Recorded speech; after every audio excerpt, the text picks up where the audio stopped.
Hi everyone, so this is the first of 4 video reviews for this week's, you know what I mean, reads, and this one is for Lily's Fire by Lise Gold. For any of you that didn't see the introduction video last week, this is what the book looks like, and it's an absolutely gorgeous book. It is as gorgeous on the inside as it is on the outside.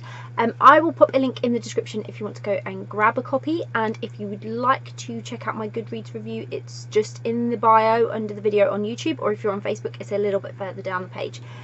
So like I say, this is the video review for Lily's Fire by Lise Gold.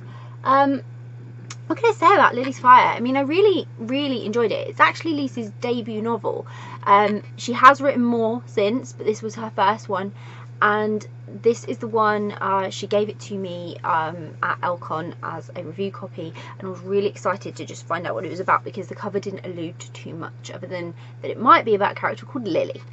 I was right on that. It is about a character called Lily. So Lily has gone on her honeymoon after her fiance cheats, and she, you know, that's just the end of that. She goes on the honeymoon that's all been paid for to Bali to get over it, find herself a little bit, she's not quite sure, get drunk is her main aim, and she's achieving that quite well until she goes on one of the pre-booked activities that we were going to do for their honeymoon, and she meets River. So River's like this mystery woman who paints and does all these wonderful things, has been on the island for a while, knows people, introduces her to the culture and the lifestyle, but there's one major problem with that. River has a crush on her, and there's another major problem with that. Lily's very straight, so she thinks, and that seemed to be quite a recurring theme in a couple of books this week. So it was nice to have the themes running alongside each other. So Lily seems to have this conflict of feelings. She doesn't really know why she feels this way for River, but she decides to explore it, and then she has to go back home because her honeymoon's over, and River's just a dick. She won't call her back, she won't get in touch, she won't call her back. But you learn these two characters are so complex in their makeup that you kind of expect that. You wouldn't have characters this complex and not have that happen.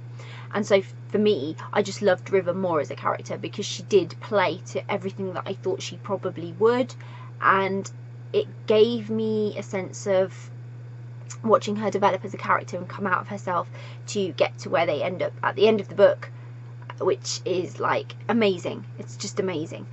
So it's a really great book, and I really enjoyed it. I really enjoyed the story and the scenery. Bali was a lot of fun, whilst Lily was sort of there finding herself, but not purposely trying to find herself, if you know what I mean. That wasn't her sole intention of going. She does end up sort of discovering stuff about herself she didn't know, having her eyes opened a little bit, a culture and a lifestyle that she just really sort of takes to with River. And it was so emotional but so well put together, and actually so well written that I was absorbed by the story, and I was just properly enjoying myself reading it. I was getting properly in there with the characters. Like, I was getting upset when Lily was getting upset, I was getting stressed and anxious when River was getting stressed and anxious over stuff. It was so good. And then you've got the addition in here of the humour as well, which was great. Humour in a book could always help to really make the story jump. And Lise has put in here Lily's mum, who is one hell of a character. She's so wacky and out there. And then you've got all these native sort of locals to Bali who have their own sort of crazy quirky traits, which are really interesting. And then there's monkeys. Even the monkeys have personalities. It was great. It was just a really fun book to read, and I really enjoyed reading it so much. I hope there'll be more from Lily and River in the future, because I'd really like to see how they went in the end. I really would. Great read, great, absolutely great. I really enjoyed it. It was a really good book, and I'm sure if you grab a copy you will enjoy it too. So as I said earlier, I'll pop a link in the description so you can go and buy a copy. If you do buy a copy, let us know what you think of it. If you've read Lily's Fire by Lise Gold, please let me know. I'd love to know what your thoughts were of it as well. And if you do pick up a copy, I just hope you enjoy it. Bye.